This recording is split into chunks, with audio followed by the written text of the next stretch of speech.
പീരിയഡ്സിൻ്റെ ടൈമിൽ ഇഷ്ടമുള്ള ഫുഡ് കഴിക്കാൻ ടെൻഡൻസി കൂടുതലുള്ളതാണ് നിങ്ങൾ എങ്കിൽ ഓടി വന്നോളൂ. നിങ്ങൾ ഡിയർ വൺസിന് ഷെയർ ചെയ്യാൻ പറ്റുന്ന ഒരു വീഡിയോ ആണിത്.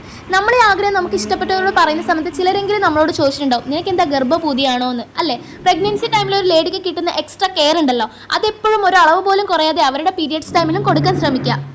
പീരിയഡ്സിൽ ഉണ്ടാകുന്ന hormonal variations, insulin resistance, serotonin level variations, ഇതൊക്കെ കാരണമാണ് ഫുഡ് ക്രേവിങ്സ് വരുന്നത്. അപ്പോൾ സാധാരണ എല്ലാവരും പറയുന്ന പോലെ നിനക്ക് എന്താ ഗർഭപൂതിയാണോ, അല്ലെങ്കിൽ കൊച്ചിനെ പാല് കൊടുക്കുന്നതല്ലേ, വലിച്ചു വാരി ഇതൊക്കെ തിന്നണോ, വയറുവേദനയാണെങ്കിലും സൈഡിൽ കിടക്കുവാനാണെങ്കിലും തിന്നാൻ ഒരു കുറവില്ല അല്ലേ. ഇത്തരം ഡയലോഗുകളൊക്കെ ഒന്ന് മാറ്റി വെക്കുക. നിങ്ങളുടെ ഡിയർ വൺസിന് ഇഷ്ടപ്പെട്ട സാധനങ്ങളൊക്കെ വാങ്ങിച്ചു കൊടുക്കുക. അല്ലെങ്കിൽ അവർ പറയാതെ തന്നെ അവർക്കൊരു സർപ്രൈസ് ആയിട്ട് ഇഷ്ടപ്പെട്ട സാധനങ്ങളൊക്കെ വാങ്ങിച്ചു കൊടുത്താലോ, അത്രയൊക്കെ ധാരാളം അല്ലേ ഈ സമയത്ത്. ഇനി എന്നെപ്പോലെ ഒരാളാണെങ്കിൽ ആരും വാങ്ങിച്ചു തരാൻ ഒന്നും കാത്തിരിക്കില്ല, എല്ലാം ചോദിച്ചു വാങ്ങും. അപ്പോൾ എല്ലാവരും ഹാപ്പി ആയിട്ട് കംഫർട്ടായിട്ട് ഇരിക്കുക. അവർ ഇഷ്ടപ്പെട്ട കാര്യങ്ങൾ, അവർ ചെയ്യാൻ ഇഷ്ടപ്പെട്ടതൊക്കെ വാങ്ങിച്ചു കൊടുക്കുക, എസ്പെഷ്യലി പീരിയഡ്സ് ടൈമിൽ. ഈ ഒരു അറിവില്ലായ്മ കൊണ്ട് എത്ര കൂട്ടത്തല്ല് നടന്നിരിക്കുന്നല്ലേ. ഹസ്ബൻഡ്സിന് ചിലപ്പോൾ കാരണം പോലും അറിയുന്നുണ്ടാവില്ല. ഇത്രയും കുഞ്ഞു കുഞ്ഞു കാര്യങ്ങളൊക്കെ ശ്രദ്ധിച്ചാൽ വലിയ കൂട്ടത്തല്ലുകൾ ഒഴിവാക്കുക. അപ്പോൾ എല്ലാവരും ഹാപ്പി ആയിട്ടിരിക്കുക, ഷെയർ ചെയ്യുക.